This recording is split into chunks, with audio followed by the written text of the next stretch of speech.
or everything will align for you, everything will become good for you.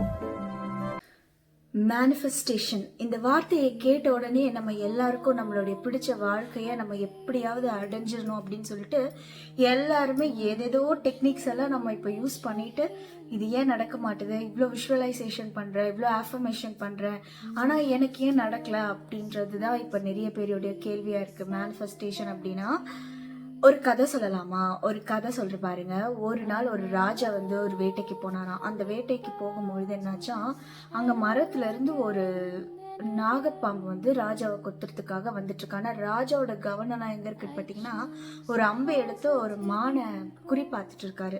இத வந்து கூட வந்த வேட்டை நாய் வந்து பாத்துருச்சு. அந்த பாம்பு வந்து ராஜாவை கொத்த வரப்போகுது அப்படின்றத வேட்டை நாய் வந்து பாத்துருச்சான்.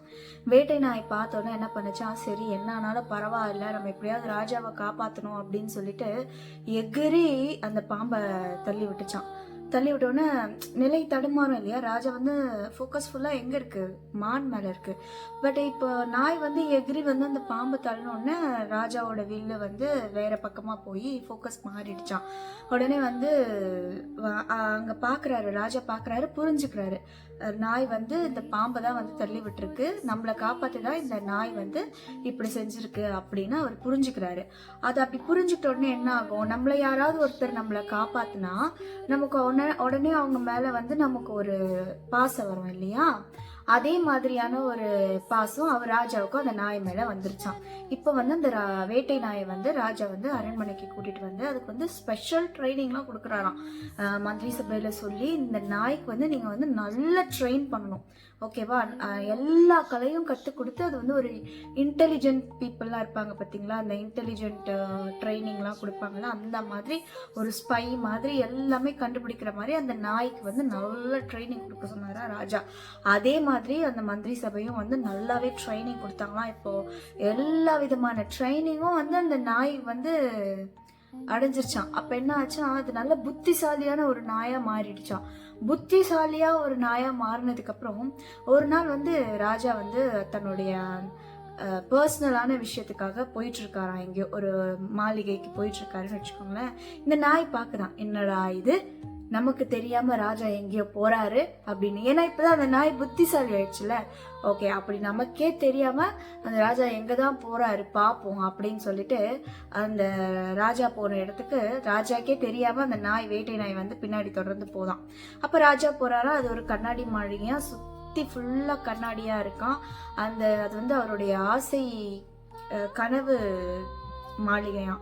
இந்த மாதிரி ஒரு கண்ணாடியெல்லாம் வச்சு கட்டணும் அப்படின்னு சொல்லிட்டு வேலைகள் எல்லாம் எப்படி போயிட்டு இருக்கு இதெல்லாம் வந்து ராஜா அங்க விசாரிச்சுட்டு இருக்காரு. இந்த நாய் என்ன பண்ணுது, அந்த ராஜாவுக்கே தெரியாம அந்த கண்ணாடி மாளிகைக்குள்ள போயிடுச்சு. ஏன்னா அதுதான் இன்டெலிஜென்ட்டான நாய் ஆச்சு, அதுக்குதான் ட்ரைனிங் எல்லாம் கொடுத்தாச்சுல்ல. இப்ப அந்த நாய் அங்க போயிடுச்சு. அங்க நாய் அங்க போனோடனே என்ன ஆயிடுதுன்னா, திரும்பி வெளியே வர முடியல, அங்க லாக் ஆகி அங்க மாட்டிக்குது. அப்ப அந்த நாய் அங்க பாக்குது, சுத்தி நிறைய வேட்டை நாயா தெரியுது அது கண்ணுக்கு. இப்ப நாயை பொறுத்த வரைக்கும் அது என்ன நினைக்கும், அது இன்டெலிஜென்ட்டான நாய் தான், ஆனா அதோட ரிஃப்ளெக்ஷன் தான் அது அப்படின்றது அதுக்கு தெரியல. அதுக்கு சரியான கோவம் வந்துச்சான். என்ன கோவம் வந்துச்சானா, இத்தனை ஆயிரக்கணக்கான நாயை இந்த ராஜா இந்த வீட்டுக்குள்ள அடிச்சு வச்சிருக்கா, நமக்கு தெரியாம பத்தியா அப்படின்னு அந்த நாய் வந்து நினைச்சுதான். இது கொலைக்குதான், அந்த பிம்பத்துல இருக்கிற அத்தனை நாயும் கொலைக்கிறத பார்த்து இதுக்கு கொஞ்சம், என்னதான் இருந்தாலும் அது ஒரு ஆள், அங்க அத்தனை நாய் குலைக்குது, இதுக்கு கொஞ்சம் பயமாயிருச்சான். குலைச்சு பயங்கர வேகமா குலைக்குதான், நல்லா கொள்ளன்னு குலைக்குதான். இது முன்னாடி வந்து அதுவும் முன்னாடி வர மாதிரி இருக்கு, இது பின்னாடி போனா அதுவும் பின்னாடி போற மாதிரி இருக்கு. அதனால கத்தி கத்தி கத்தி கத்தி கத்தி ரொம்ப டயர்டாயி நாக்குல அப்படியே தண்ணியெல்லாம் வறண்டு போய் அப்படியே சுருண்டு மயங்கி அடிச்சு விழுந்தே போயிடுச்சான் அந்த நாய். இந்த நாய் இப்ப விழுந்து போனோடனே அப்படியே கொஞ்சம் நேரம் கழிச்சு கண்ணெல்லாம் திறந்து பாக்குதான், ஐயோ போச்சு, நம்மள அடிச்சு சாப்பிட்டுருக்கோம் எல்லா நாயின்னு சொல்லிட்டு பார்த்தா எதுவுமே ஆகலையா. என்ன இது எதுவுமே ஆகல அப்படின்னு சொல்லிட்டு பார்க்கதான் அதே மாதிரி மற்ற நாயும் டயர்டா இருக்குது, எல்லா நாயும் இப்படி இருக்கு.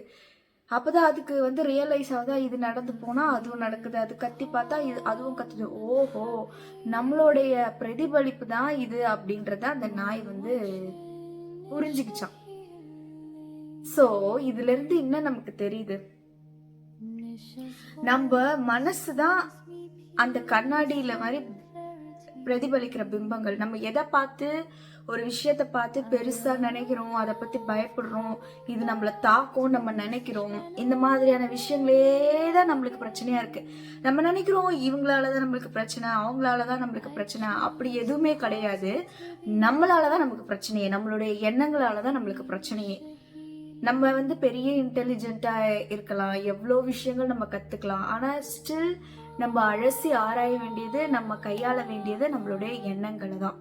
நம்ம எண்ணங்களை நம்ம எந்த அளவுக்கு சரியா கையாளுறோம், இதுதான் அந்த கண்ணாடியில பிரதிபலிச்சது பாத்தீங்களா, அத்தனை நாயம். நம்ம சில விஷயங்களை ஃபோக்கஸ் பண்றோம், தவறான நெகட்டிவான விஷயங்களுக்கு. அது எங்க பெருசாயிடுமோ, இவங்க இந்த மாதிரி நம்மள பண்ணிடுவாங்களோ, அவங்க நம்மள அந்த மாதிரி பண்ணிடுவாங்களோ, இவங்க நம்மளுக்கு எதிரி, இவங்க நம்மள இப்படி நினைக்கிறாங்க, அதனாலதான் நம்மளுக்கு இவங்க நம்மள வேணும்ட்டே இப்படி பண்ணுவாங்க. ஒர்க்ல இருக்கட்டும், எவ்வளோ பாலிடிக்ஸ். இல்ல ஒரு ஸ்கூல்ல, நீங்க ஸ்கூல் படிக்கிற ஒரு குழந்தைய கூட இருக்கலாம், அவனுக்கு எனக்கு இது பிடிக்காது, எந்த ஃப்ரெண்டு என்னை இப்படி சொல்லுவான், இப்படின்னு இது சின்ன வயசுல இருந்து பெரியவங்க வரைக்கும் சேமா நடக்குது. ஆனா நம்ம கொடுக்க வேண்டிய ஃபோக்கஸ், நம்ம இந்த டேவை எப்படி நல்லபடியா கொண்டு போக போறோம், இன்னைக்கு நம்ம எந்த அளவுக்கு சந்தோஷமா மன நிம்மதியா இருக்க போறோம், இதுதானே ரொம்ப இம்பார்ட்டன்ட், இதுதானே ரொம்ப முக்கியம். அதுல நம்ம ஃபோக்கஸ் பண்ணாம நம்ம ஃபோக்கஸ் பண்றது எல்லாமே இது நடந்தா என்ன ஆகும், இது நடந்துருச்சுன்னா நம்மளுக்கு என்ன ஆகும், ஃபியூச்சர்ல ஒருவேளை அது மாதிரி ஆயிடுச்சுன்னா நமக்கு என்ன ஆகும். எப்ப நம்ம இந்த மாதிரியான எண்ணங்களுக்கு நம்ம ஃபோக்கஸ் கொடுக்க கொடுக்க கொடுக்க கொடுக்க கொடுக்க அதுக்கான பயம் கொடுக்க கொடுக்க கொடுக்க அந்த ஒரு பயம்ன்ற உருவம் நிற்கும். இப்ப நம்ம அண்ணா ஆயிடுவோம், ஆட்டோமேட்டிக்கா லோ ஃப்ரீக்வன்சில போயிடுவோம். அந்த ஃபியர் பேஸ்டு எனர்ஜின்னு இருந்ததுன்னா, நீங்க என்னைக்கு எதை பார்த்து பயப்படுறீங்களோ, எதை பார்த்து இப்படி ஆயிடுச்சுன்னா அப்படி ஆயிடுச்சுன்னா கவலைப்படுறீங்களோ, அதுலயும் மெயினா மேனிஃபெஸ்டேஷனை பொறுத்த வரைக்கும் பாத்தீங்கன்னா, நைட்டு நீங்க தூங்க போறதுக்கு முன்னாடிதான் நல்ல எண்ணங்களை நினைச்சிட்டு தூங்கணும்னு சொல்லுவாங்க. ஆனா முக்காவாசி பேர் நம்ம நைட்டு தூங்கும் போதுதான் நம்ம வாழ்க்கையில நடந்த சோகங்கள், பழைய நினைவுகள் இதெல்லாம் வரும். ஆட்டோமேட்டிக்கா என்ன ஆகும், அதுதான் ராஜா உனக்கு வேணுமா அப்படின்னு சொல்லிட்டு இந்த பிரபஞ்சம் தான் கொடுக்கும். ஏன்னா தூங்க போற நிலையில நம்ம என்ன மனநிலையில போறோம், ஒரு வித தியான மனநிலைக்கு போறோம். அப்பதான் நம்ம எண்ணங்கள்ல நல்ல பதிவு பதிய வைக்கணும். ஆனா நல்ல பதிவு பதிய வைக்கிறதுக்கு பதிலா தூங்க போகும் பொழுதுதான் யோசிக்கிறது, தேவையில்லாத விஷயங்களை யோசிக்கிறது. கரெக்டா நான் சொல்றது? அந்த தூங்க போகும்போது நீங்க தேவையில்லாத விஷயங்களை நினைச்சீங்கன்னா, அப்ப நீங்க நல்லா புரிஞ்சுக்கோங்க, தேவையில்லாத விஷயங்கள் தான் உங்க வாழ்க்கையில நடக்கும். அதே சோகம், அதே மாதிரி வாழ்க்கை திரும்ப திரும்ப திரும்ப திரும்ப திரும்ப திரும்ப திரும்ப புது புது ஆட்களோட, ஆனா அதே மாதிரி சூழ்நிலைகள் வரும். அதனால நம்ம எதுக்கு ஃபோக்கஸ் கொடுக்குறோம், எதை பத்தி பேசுறோம், எதை பத்தி நினைக்கிறோம் அப்படின்றது ஏன் திரும்ப திரும்ப நான் எல்லா வீடியோல சொல்றேன் அப்படின்னா, அது ரொம்ப முக்கியம். ஏதாவது ஒரு வீடியோல யாருக்காவது ஒருத்தருக்கு பயனுள்ளதா இருக்கும். எதுவுமே இது பயன் இல்ல, இந்த ஏன் இப்படி பண்றாங்க, இது ஏன் பேசுறாங்க அப்படின்றது கிடையாது. யாருக்கு இது போய் சேரணுமோ அவங்களுக்கு இது போய் கண்டிப்பா சேரும். அதை பாக்குற ஒருத்தருடைய மனநிலையில இது ஆழமா பதியும். அது அவங்களுடைய வாழ்க்கையில ஒரு மிகப்பெரிய மாற்றத்தை கொண்டு வரும். அப்ப இந்த வீடியோ மூலமா எவ்வளவு நன்மை நடக்குது பாருங்க. இப்படி நம்ம செய்யற ஒவ்வொரு சின்ன சின்ன விஷயங்களும் பல பேர் வாழ்க்கையில மாற்றத்தை ஏற்படுத்தும். இத ஒரு பட்டர்ஃபிளை எஃபெக்ட்னு கூட சொல்லுவாங்க. ஏதோ ஒரு மூலையில ஒரு பட்டாம்பூச்சி அடிக்கிற சிறகடிக்கிற விதத்துக்கும் இங்க இருக்கிற ஒரு விஷயத்தையும் கனெக்ட் பண்ணி சொல்லுவாங்க. அதான் பட்டர்ஃபிளை எஃபெக்ட். இதை பத்தி ஏதாவது உங்களுக்கு டாபிக் வேணும்னா, பட்டர்ஃபிளை எஃபெக்டை விரிவாக்கணும்னா நீங்க எனக்கு கமெண்ட்ல தெரிவிங்க. அதை பத்தி ஒரு சுவாரஸ்யமான வீடியோவை நம்ம போடலாம். நிறைய விஷயங்கள் நம்ம வாழ்க்கையில நம்ம அடையணும்னு ஆசைப்படுறோம். ஆனா நம்ம நினைக்கிறோம் நம்ம இறந்ததுக்கு அப்புறம் நம்மளுடைய வாழ்க்கை முடிஞ்சது, முடிவடைந்தது. அப்படி கிடையவே கிடையாது. எந்த ஆன்மா எங்கிருந்து ஆரம்பிச்சதுன்னு தெரியாது, ரிஷி மூலம் நதி மூலம் யாருக்குமே தெரியாது. இது முடிஞ்சிரும் அப்படின்ற ஒரு விஷயமே கிடையாது. எல்லா விஷயமும் திரும்ப திரும்ப தொடர்ந்து வந்துகிட்டே இருக்கும். நம்ம இறந்தோம்னா நம்ம ஆன்மா போகும். அந்த ஆன்மா அடுத்த ஜென்மம் எடுக்குதா, இல்ல வேற ஒரு கிரகத்துல பிறக்குதா, இல்ல வேற ஒரு எனர்ஜியா டிரான்ஸ்ஃபார்ம் ஆகுதா, நமக்கு தெரியவே தெரியாது. எதுவுமே டிரான்ஸ்ஃபார்ம் தான் ஆகுதே தவிர எதுவுமே முடிவடைது அப்படின்னு எதுவுமே இல்ல.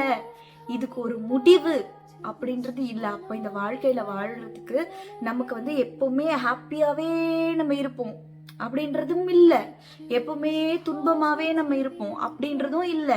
இரண்டுமே இன்யான் சிம்பிள் மாதிரி பேலன்ஸ் பண்ண கத்துக்கணும். பேலன்ஸ் பண்ண கத்துக்கணும்னா சில விஷயங்களை நம்ம புரிஞ்சுக்கணும். எந்த சில விஷயங்களை நம்ம புரிஞ்சுக்கணும் அப்படின்னா, நம்மளுடைய நாள் எப்படி இருக்கணும், நம்மளுடைய வாரம் எப்படி இருக்கணும், நம்மளுடைய மந்த் எப்படி இருக்கணும்னு அட்லீஸ்ட் நமக்கு ஒரு அட்டவணை வேணும். நம்ம ஒரு ஸ்கூலுக்கு போறோம்னா காலையில இந்த பீரியடு, மத்தியானம் இந்த பீரியடு, அதுக்கப்புறம் இந்த 8-9 பீரியடும் இந்த டீச்சர் வருவாங்க, இந்த சப்ஜெக்டை நடத்துவாங்க. அதுக்கப்புறம் ஸ்கூல் முடிஞ்சிரும். அதுக்கப்புறம் நம்ம வீட்டுக்கு வருவோம், டியூஷன் போவோம், இல்ல விளையாடுவோம், இல்ல வேற ஏதாவது கிளாஸ் போவோம். ஆனா அந்த அட்டவணையெல்லாம் ஒண்ணு போட்டிருக்காங்கல்ல, 45 நிமிஷத்துக்கு மேல ஒரு குழந்தையோட கவனம் இருக்காதுன்னு சொல்லிதான் அதுக்கேத்த மாதிரி அந்த சைக்காலஜியா பேஸ் பண்ணி தான் அந்த அட்டவணைய போடுறாங்க. அந்த குழந்தைங்க அங்கதான் உட்காரணும், விதவிதமான சப்ஜெக்ட்களை படிக்கணும். இதே போல ஏன் ஒரு ஸ்ட்ரக்சர் ஃபார்மேஷன் கொண்டு வரணும் நம்ம லைஃப்ல? நீங்க இப்படி சொல்றீங்க, நம்ம ரோபோ மாதிரி காலையில இது பண்ணணும், மத்தியானம் இது பண்ணணும், நைட் இது பண்ணணும்னு சொல்லி நம்மளால ஸ்ட்ரக்சரா வாழ முடியுமா? அது ரோபோ மாதிரி கிடையாது. நீங்க உங்க லைஃப்ல ஒரு ஸ்ட்ரக்சர் பிளான போடலைன்னா வேற யாரோ ஒருத்தர் நினைக்கிறது தான் உங்க லைஃப்ல நடக்கும். இப்போ நீங்க ஒரு பிளான் போட்டு வச்சிருக்கீங்க, இன்னைக்கு இந்த விஷயங்கள் எல்லாம் நம்ம முடிச்சிடணும், இல்லைன்னா இந்த ஒரு வாரத்துக்குள்ள இந்த விஷயங்களை நம்ம செய்யணும். ஃபார் எக்ஸாம்பிள், காலையில எழுந்து இந்த குழம்பு வைக்கணும்ன்றதுல இருந்து, என் குழந்தைக்கு இந்த பாடத்தை சொல்லி கொடுக்கணும்ன்றதுல இருந்து, இன்னைக்கு என்னுடைய ஒர்க்ல இந்த ப்ராஜெக்ட் நம்ம கம்ப்ளீட் பண்ணிடணும், இத்தனை டார்கெட் பீப்புள் அட்லீஸ்ட் நமக்கு 100 இருக்குன்னா அட்லீஸ்ட் இன்னைக்கு ட்ரை பண்ணுவோம், இன்னைக்கு ஒரு 5, ஒரு 10 இல்ல ஒரு 20 பீப்புளாவது நம்ம அந்த டார்கெட்டை நம்ம அச்சீவ் பண்ணணும் அப்படின்றது. இந்த மாதிரி ஃபர்ஸ்ட் ஃபிக்ஸ் பண்ணிக்கணும், முடிவு எடுக்கணும். இப்ப நீங்க முடிவே எடுக்கலன்னா உங்களுக்கு எப்படி என்ன பண்ணணும்னே தெரியாது, அப்படியே ரேண்டமா போவீங்க. அப்ப இடையில உங்க ஃப்ரெண்டு கால் பண்ணுவாங்க, இங்க போலாமா அங்க போலாமான்னு. நீங்க நோ சொல்ல மாட்டீங்க, நோ சொல்லாம அங்க போயிடுவீங்க. ஏன்னா உங்களுக்கு என்ன பண்ணணும்ன்ற அறிவே இல்லை, நீங்க முடிவே எடுக்கல. நீங்க முடிவு எடுத்தாதான் உங்களால உங்க ஒர்க்கை நீங்க கான்சென்ட்ரேட் பண்ண முடியும். இன்னைக்கு நீங்க பிளான் பண்றது உங்களுக்கு கஷ்டமா இருக்குன்னா நாளைக்கு உங்க ஃபியூச்சர் செல்ஃப்னு ஒண்ணு இருக்குல்ல, அது எவ்வளவு மோசமா இருக்கும்னு பாத்துக்கோங்க. ஏன்னா பிளான் பண்றவங்க தான், ஸ்ட்ரக்சர் லைஃப் வாழ்றவங்க தான் அவங்களோட ஃபியூச்சர்ல ரொம்பவே செழிப்பா நல்லபடியா இருக்காங்க. ஸ்ட்ரக்சர்னு ஒரு பிளானே இல்லாம இருக்கிறவங்களோட ஃபியூச்சரை பாத்தீங்கன்னா, ஐயோ நான் அன்னைக்கு அப்படி பண்ணிருக்கலாம், நான் இன்னைக்கு இப்படி பண்ணிருக்கலாம்னு சொல்லிட்டு ஏகப்பட்ட விஷயங்களை புழம்பிட்டு தான் இருக்காங்க. அன்னைக்கு நான் அதை பண்ணாம விட்டுட்டேனே அப்படின்னு சொல்லிட்டு. அத மாதிரி இப்ப கூட 35 வயசானா கூட, 40 வயசானா கூட, உங்களுக்கு ஏன் ஈவன் 50, 60, 70 வயசானா கூட, இன்னைக்கு கூட உங்களால என்ன முடியுமோ, உங்களுக்கு எது பண்ண முடியுமோ அது வரைக்கும் நீங்க பிளான் போடலாம். ஒரு 2, 3 பாயிண்ட் தான் வருதுன்னா பரவாயில்ல, அதையாவது நீங்க பண்ணீங்கன்னு ஒரு திருப்தி உங்களுக்கு இருக்கும். ஸோ டெய்லி பிளான் போடுங்க, டு டூ லிஸ்ட் பண்ணுங்க. அது மந்த்லி பிளான், வீக்லி பிளான், இந்த மாதிரி டெய்லி நீங்க எழுதிட்டு, அதே மாதிரி டைரி எழுதுறது எவ்வளோ நல்ல பழக்கம். அந்த 1 வருஷம் 2 வருஷம் கழிச்சு நீங்க என்னெல்லாம் உங்க லைஃப்ல நடந்ததுன்னு என்னைக்குன்னா உட்காந்து புரட்டி பாத்தீங்கன்னா, ஓ இவ்வளோ விஷயங்கள் நடந்திருக்கு, இதெல்லாம் நம்ம கடந்து வந்திருக்கோன்றது நம்மளுக்கு நாமளே ரியலைஸ் பண்ண முடியும். ஸோ நம்மளுடைய ஃபியூச்சர் செல்ஃப் நல்லா இருக்கணும், நம்ம ஃபியூச்சர் நல்லா இருக்கணும், நம்மளை பார்த்து நம்ம பரவாயில்ல, நம்ம அன்னைக்கு அப்படி இருந்ததால தான் இன்னைக்கு நம்ம இந்த அளவுக்கு நல்லா இருக்கோம் அப்படி சொல்லணுமா? அன்னைக்கு நான் அதை மிஸ் பண்ணிட்டேன் அப்படின்னு சொல்லணுமா? எது நீங்க சொல்ல போறீங்க? ஸோ உங்க ஃபியூச்சர் ரொம்ப அழகா இருக்கணும். இப்பவே உங்களோட ஃபியூச்சர் செல்ஃப்க்கு ஒரு லெட்டர் கூட நீங்க எழுதலாம். நீங்க என்னெல்லாம் ஆசைப்படுறீங்களோ அதெல்லாம் இப்பவுமே எழுதணும். ஏன்னா எழுத எழுத எழுத எழுத அங்க ஒரு வைப்ரேஷன், ஒரு எனர்ஜி, ஒரு ஃப்ரீக்வன்சி கிரியேட் ஆகும். ஏன்னா நம்ம ஒரு செயலை அங்க செய்யறோம், நம்ம எண்ணங்களை அங்க கொட்டுறோம். நம்ம எழுத எழுததான் நமக்கு என்ன வேணும் அப்படின்ற தெளிவே நமக்கு கிடைக்குது. சோ எழுதுறது ரொம்ப நல்ல பழக்கம். அந்த எழுதுற பழக்கத்தை கொண்டு வரணும். எழுதுறதுலேயே தான் பிளானிங்கும் வருது, எழுதுறதுலேயே ஜேர்னலிங்கும் வருது. விசுவலைசேஷன் பண்ணணும்னா நீங்க என்ன பண்ண போறீங்க, உங்களுக்கு என்ன வேணும்னு தெரிஞ்சாதானே நீங்க உங்களுடைய வாழ்க்கையை கற்பனையில கொண்டு வர முடியும். கற்பனையில கொண்டு வர்றது ஒன்றும் அவ்வளோ ஈஸியெல்லாம் கிடையாது. அதுக்கும் நீங்க யோசிச்சு அந்த கற்பனையை கொண்டு வந்து அதை நீங்க ஃபீல் பண்றதெல்லாம் பண்ணிட்டீங்கன்னா அதை நீங்க அச்சீவே பண்ணிட்டீங்கன்னு அர்த்தம். ஆல்ரெடி நீங்க ஒரு வாழ்க்கையை, உங்களுக்கு பிடிச்ச வாழ்க்கையை தான் வாழணும், அதுலதான் நீங்க இருக்கிறீங்கன்னு நம்பணும். இப்போ உதாரணத்துக்கு நீங்க ஒரு ஆப் ஓப்பன் பண்றீங்கன்னு வச்சுக்கோங்களேன். இப்போ வந்து நீங்க அமேசான் பிரைமை ஓப்பன் பண்றீங்க, நிறைய படம் இருக்கு. அந்த நிறைய படத்துல உங்களுக்கு எந்த படம் வேணுமோ அந்த படத்தை தான் நீங்க கிளிக் பண்ணி பார்க்க போறீங்க.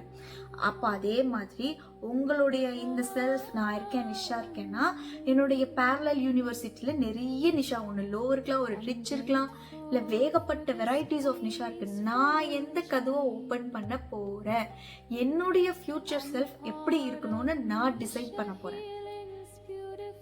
ஸோ அதுக்கேற்ற மாதிரி தான் நான் ஃபீல் பண்ண போறேன், அதுக்கேற்ற மாதிரி தான் நான் வாழ போறேன், அதுதான் உண்மை நான் நம்ப போறேன். ஏன்னா நீ எது தேடியோ அது ஒன்னையும் தேடிட்டு இருக்கு, நீ எதுவாக நினைக்கிறாயோ அதுவாகவே நீ மாறுகிறாய். ஸோ இதுதான் 100% ட்ரூவான விஷயம். கன்சிஸ்டன்சியா தொடர்ந்து எழுதி பிளான் போட்டு இவ்வளவுலாம் அழகா, இது வந்து பெரிய மெனக்கெடெல்லாம் கிடையாது. சின்ன சின்ன விஷயங்கள் டெய்லி நம்ம பண்ணிட்டு வந்தோம்னா பெரிய மாற்றத்தை நம்ம லைஃப்ல கண்டிப்பா கொடுக்கும். அதுல எந்த விதமான சந்தேகமும் கிடையாது. எல்லாரும் ஏதாவது சொல்லிட்டே தான் இருப்பாங்க, இனி இது பண்ணா அது சரியாயிடுமா, இது பண்ணா அது நடந்துருமா. எதுவுமே காது கொடுக்காதீங்க. உங்களுக்கு ஒரு விஷயம் சரின்னு படுதா அதை நீங்க தொடர்ந்து செய்யுங்க, அதுக்கான முயற்சிகளை நீங்க தொடர்ந்து எடுக்கணும். எழுதுங்க. எழுதுறதே ஒரு மிகப்பெரிய சக்தி வாய்ந்த விஷயம். உங்க எண்ணங்கள் தான் எல்லாத்துக்குமே காரணம். இன்னைக்கு நீங்க வாழ்ற வாழ்க்கை முதல்ல நீங்க 6 மாசத்துக்கு என்ன நினைச்சீங்களோ அதோட பிரதிபலிப்பு தான், அதோட ரிஃப்ளெக்ஷன் தான் இப்ப நீங்க வாழ்ற இந்த வாழ்க்கை. இப்ப நீங்க என்ன நினைக்கிறீங்களோ அதோட பிரதிபலிப்பு தான் இனி வரப்போற ஃபியூச்சர். அப்ப என்ன நினைக்கிறீங்க, உங்களுடைய இன்னர் டாக் என்ன, உங்களுடைய செல்ஃப் டாக் என்ன, இதுதான் ரொம்ப ரொம்ப ரொம்ப முக்கியம். ஏன் இது இவ்வளோ அழுத்தி சொல்றேன்னா, நீங்க உங்களுக்குள்ள என்ன பேசிக்கிறீங்களோ அதுதான் உங்கள இருந்து வெளிப்படுன்ற நான். இதுதான் எல்லா பெரிய பெரிய அறிஞர்கள் எல்லாருமே சொல்றது இந்த விஷயத்தை தான். உங்களுக்குள்ள நீங்க என்ன பேசிக்கிறீங்களோ அதுதான் வந்து வெளியே வரும், அதுதான் உங்க வாழ்க்கையா மாறும். எந்த மாதிரியான ஆட்களோட சேருறீங்க, உங்களை அப்லிஃப்ட் பண்ற மாதிரியான ஆட்களோட நீங்க பேசுறீங்களா, இல்ல உங்களை அப்படியே பிழிஞ்சு ட்ரெயின் ஆகி உங்க ஆறா வந்து அப்படியே போயிடுது, நீங்க நினைக்கிற ஒரு விஷயத்தை கூட பாசிட்டிவா இல்லாம அப்படியே கெடுத்து விட்டுறாங்க பேசி பேசினா, தயவு செய்து அந்த மாதிரி ஆட்களை முதல்ல கட் பண்ணுங்க. கட் பண்ணவே உங்களால முடியாதுன்னா அவங்க கண்ணை கூட பார்க்காதீங்க, அவங்க கிட்ட பேச கூட பேசாதீங்க. ஏன்னா அப்படி ஒரு ஆட்கள், நெகட்டிவான ஆட்களோட நீங்க இருக்கும் பொழுது உங்களால முன்னேறவே முடியாது. எப்பவுமே புலம்பிட்டே இருக்காங்களா, ஏதாவது அவங்களுடைய விஷயங்கள் எல்லாம் உங்ககிட்ட திணிச்சுட்டே இருக்காங்களா, அவங்க கதையெல்லாம் உங்ககிட்ட பேசிக்கிட்டே இருக்காங்களா, அந்த மாதிரி ஆட்கள்கிட்ட இருந்து தயவு செய்து விலகிடுங்க. அது உங்களுக்கு எந்த ஒரு நன்மையுமே தராது. அவங்களுடைய கெட்ட எண்ணங்கள், அவங்களுடைய புலம்பல் எல்லாம் உங்க மேல திணிச்சிருவாங்க, உங்களுக்கு ப்ரோக்ராம் பண்ணிடுவாங்க. நீங்க யார்கிட்டயும் காது கொடுத்து ரொம்ப நேரம் பேச, ஆறுதலா இருக்கக்கூடாதான்னு சொல்றது நான் சொல்லல. நீங்க சொல்லுவீங்க, அவ்வளவுதான், அவங்க எடுத்துக்கணும். இல்லப்பா எனக்கு இப்படிப்பா, எனக்கு அப்படி, எனக்கு இது மாதிரி ஆயிடுச்சு, எனக்கு அப்படி ஆயிடுச்சு, நான் இவ்வளவு கஷ்டப்பட்டேன், நான் இது பண்ண, அப்படி யாராவது புலம்புறாங்கன்னா தயவு செய்து அந்த இடத்த விட்டு ஓடி வந்துருங்க. சிரிச்சுட்டு நல்லபடியா சொல்லிட்டு வந்துருங்க. ஏன்னா அவங்களோட ஆற டிஸ்டர்பன்ஸா இருக்கு, அதே டிஸ்டர்பன்ஸ் உங்களுக்கும் வந்து பாதிக்கும். அதுதான், வெறும் ஆட்கள் மட்டும் கிடையாது, நீங்க பாக்குற படம், நீங்க பேசுற பேச்சு, நீங்க ஸ்க்ரோல் பண்ணிட்டே இருக்கிற இன்ஸ்டாகிராம், நீங்க யாருன்னு தெரிஞ்சுக்கணும்னா ஃபர்ஸ்ட் உங்க ரூம் சுத்தி பாருங்க. அதே மாதிரி உங்க இன்ஸ்டாகிராம் பாருங்க, அதுல என்ன மாதிரியான ரீல்ஸ் எல்லாம் வருதுன்னு பாருங்க. இத குறிச்சுதான் உங்க ஃபோக்கஸ் இருக்கு அப்படின்னு அர்த்தம். நம்மளை பத்தி நம்ம நல்லா தெரிஞ்சுக்கிறோமோ இல்லையோ, போன் நம்மளை பத்தி நல்லா தெரிஞ்சு வச்சிருக்கு, அது நம்மளுக்கு நம்ம யாருன்றது சொல்லிடுது. சோ நம்ம எண்ணங்கள் என்னன்றது நம்ம இன்ஸ்டாகிராம் ரீல்ஸே நமக்கு சொல்லிடும். சோ இதெல்லாம் நீங்க பாருங்க. சோ அப்போ உங்களுக்கு தெரியும் எதுல நீங்க கான்சென்ட்ரேஷனா இருக்கீங்க. உங்களை அப்லிஃப்ட் பண்ற மாதிரி ஆட்கள் உங்க கூட எப்பவுமே இருப்பாங்கன்னு சொல்லவே முடியாது. ஏன்னா மோட்டிவேட் பண்ணி நம்மள தட்டி கொடுத்து, நீ வா, நீ இதை செய்வ, இது உனக்கு நல்லா வரும் அப்படின்னு சொல்ற ஆட்கள் வந்து ரொம்ப கம்மி. அப்படி நீங்க எதிர்பார்த்து காத்துக்கிட்டே இருந்தீங்கன்னா காலை ஃபுல்லா காத்துக்கிட்டே இருக்க வேண்டியதா. இதோ என்ன மாதிரி ஒரு வீடியோல யாராவது ரேண்டம் பீப்புள் உங்களுக்கு சொன்னாதான் உண்டு. நீங்களே உங்களுக்கு சொல்லிக்கோங்க, யாரையுமே எதிர்பார்க்காதீங்க. இந்த வீடியோல இருக்க நானு இல்ல வேற யாராவது உங்களை மோட்டிவேட் பண்ணணும் அப்படியெல்லாம் எதிர்பார்க்க கூடாது. நமக்கு நாம தான் மோட்டிவேஷன், நமக்கு நாம தான் சொல்லிக்கணும், என்னால இது முடியும், எனக்கு இது வரும், நான் இதை பண்ணுவேன், இது கண்டிப்பா நல்லபடியா தான் நடக்கும், அந்த நம்பிக்கை எனக்கு இருக்கு, இது நல்லபடியா தான் இருக்குன்ற மாதிரியே தான் நீங்க வாழணும். நீங்க ஒரு பிசினஸ் மேன் ஆகணும்னா, பிசினஸ் உமன் ஆகணும்னா அதுவாகவே நீங்க வாழணும். நீங்கள் ஃபிட்டாக இருக்கணும்னா நான் அப்படி தான் இருக்கேன், அதுக்கான முயற்சிகளை நான் செய்கிறேன், ஃபிட்டாக தான் இருப்பேன், நான் ரொம்ப அழகாக தான் மாறுவேன் நீங்கள் நினைக்கணும். கேர்ள்ஸ் கேர்ள்ஸ் கேர்ள்ஸ் கேர்ள்ஸ் நல்லா ஞாபகம் வச்சுக்கோங்க. இப்போ நீங்கள் கல்யாணம்லாம் ஆகலை அப்படின்னா நல்லா சம்பாதிங்க. இண்டிபெண்ட் உமன் ரொம்ப ரொம்ப ரொம்ப முக்கியம் இண்டிபெண்ட்டாக இருக்கிறது. ஏன்னா காசு இருக்கிற இடத்துல தான் சுயமரியாதை இருக்கும். உங்கள் சுயமரியாதை ரொம்ப முக்கியம். யாருக்காகவும் எமோஷ்னலாக டிபெண்ட்டாக இருக்கவே இருக்காதீங்க. உங்களை நீங்கள் நேசிங்க, உங்கள் மேலே நீங்கள் அன்பாயிருங்க. மற்றவங்களுக்கு பாவம் பார்த்தீங்க, மற்றவங்களுக்கு அன்பு செலுத்துறன்ற பேரில் உங்களை நீங்கள் இழந்துடாதீங்க. செல்ஃப் ரெஸ்பெக்ட் ரொம்ப ரொம்ப முக்கியம். அதே மாதிரி பாய்ஸ் கேர்ள்ஸ் எல்லார்கிட்டையுமே கேட்குறது என்ன தெரியுமா? Emotional support. உங்களால் அது கொடுக்க முடியலன்னா தயவு செய்து நீங்கள்லாம் ஒரு கேர்ள் கிட்ட பேசவே பேசாதீங்க. எமோஷ்னல் சப்போர்ட் உங்களால் கொடுக்க முடியாது, நான் ஒர்க் ஓரியன்டாக இருப்பேன் அப்படின்னு சொன்னால் எல்லா கேர்ள்ஸ்க்குமே அவங்க எதிர்பார்க்குறது ஒரே விஷயம்தான், அவங்க எமோஷ்னலாக அவங்களுக்கு சப்போர்ட்டாக இருக்கணுன்றது மட்டும்தான். ஸோ இந்த மாதிரி விஷயங்கள் எல்லாம் இருக்குது, எல்லாத்தையுமே பேலன்ஸ் பண்ணி தான் போகணும். அதே மாதிரி அதே மாதிரி கேர்ள்ஸும் சொல்கிற பாய்ஸை எப்போவுமே நீங்கள் எனக்கு சப்போர்ட் பண்ணலன்னு சொல்லிக்கிட்டே நச்சரிக்கக்கூடாது. எல்லாருமே ஏன் இப்போ இந்த கேர்ள்ஸ் பாய்ஸ் பற்றி பேசுகிறேன் அப்படின்னு சொன்னால், இது 2 பேருமே சேர்ந்தது தான் இந்த உலகம், இந்த வாழ்க்கை, இது எல்லாமே. ஒருத்தருக்கு ஒருத்தர் பேலன்ஸ் பண்ணி போகணும். அப்போ ஒருத்தர் மேலே ஒருத்தர் டிபெண்ட் ஆகும் போது தான் ஸ்ட்ரெஸ் ஆகுது, பிரச்சனைகள் வருது. ஒருத்தர் மேலே ஒருத்தர் டிபெண்ட் ஆகாமல் உங்களுக்கு பிடிச்ச காரியங்களை நீங்கள் செய்யுங்க. உங்களுக்கு பிடிச்ச விஷயங்களை நீங்கள் பிஸியாக வச்சுக்கோங்க. உங்களுடைய டெய்லி பிளான் நீங்கள் பண்ணுங்க. அதில் ஃபோக்கஸ் பண்ணுங்க, மெடிடேட் பண்ணுங்க, விஷுவலைஸ் பண்ணுங்க, ஆக்ஷன் எடுங்க. தானே ஆக்ஷன் நடக்க ஆரம்பிக்கும். ஏன்னா நீங்கள் எண்ணங்கள் திரும்ப திரும்ப நினைக்கும் போது அது செயல்படுத்தணுன்ற அந்த ஒரு ஃபோர்ஸ் வரும், நமக்கு தானாகவே வரும். அதுதான் நம்ம லைஃப்பை க்ரியேட் பண்ணி கொடுக்கும். நம்ம லைஃப்பை நம்மளால் க்ரியேட் பண்ண முடியும். நான் அந்த நாய் மாதிரி நான் எனக்கு நடக்கிற நெகட்டிவிட்டியை பார்த்து குலைச்சிட்டு இருந்து என்ன நானே நொந்துக்க போகிறேன்னு சொல்ல போகிறீங்களா? இல்லை, இதெல்லாம் நம்மளுடைய பிரதிபலிப்பு தான் அப்படின்றத புரிஞ்சுக்கிட்டு உங்கள் லைஃப்பில் நீங்கள் இப்போ ஒரு முடிவெடுங்க. இனிமே என் லைஃப்பில் எனக்கு புரிஞ்சிருச்சு, என்னோட இன்னர் டைலாக் தான் என் லைஃப்பை கிரியேட் பண்ணுதுன்னு சொல்லிட்டு நான் எனக்குள்ள என்ன பேசிக்கிறேனோ அதுதான் என் லைஃப்பை கிரியேட் பண்ணுது. நான் நினைக்கிறது கண்டிப்பாக நடக்கும், ஃபர்ஸ்ட் நான் நம்பணும் அப்படின்றதெல்லாம் நீங்கள் நல்லா புரிஞ்சுக்கிட்டீங்கன்னு சொன்னீங்கன்னா எனக்கு இந்த கமெண்ட்ல எஸ் அப்படின்னு சொல்லி எனக்கு ஒரு கமெண்ட் போடுங்க, சரிங்களா? இன்னும் தொடர்ந்து ஒரு நல்ல பதிவில் உங்களை சந்திக்கிறேன். உங்களுக்கு என்ன தேவையோ அதை விடாமல் நீங்கள் செஞ்சு அது உங்களுடைய வாழ்க்கையை நீங்கள் சிறப்பாக வாழுங்க. அந்த வாழ்க்கையை அடைஞ்சதுக்கு அப்புறமா என்ன ஆகும்னா, என்ன இதில் ஹாப்பினஸ் இருக்குது அப்படின்ற மாதிரி கூட தோணலாம். பட் அடுத்தது வேற ஒரு ஹாப்பினஸ் வரும். ஸோ நம்ம எதுவுமே செய்யாமல் டவுனில் இருக்கிறதுக்கு பதிலாக அடுத்ததுன்னு சொல்லி நம்ம லைஃப்பை கொண்டு போகலாம். பீஸ்ஃபுல்லாக இருக்கலாம், என்ஜாய் பண்ணலாம், சந்தோஷமாக இருக்கலாம். எல்லாரும் நல்லா இருக்கணும், சந்தோஷமாக இருக்கணும். என்னுடைய வீடியோ உங்களுக்கு பிடிச்சிருந்தா கண்டிப்பாக லைக் பண்ணி, சப்ஸ்கிரைப் பண்ணி, கமெண்ட் பண்ணுங்கள், ஷேர் பண்ணுங்கள். மீண்டும் இன்னொரு பதிவில் சந்திப்போம். பாய்.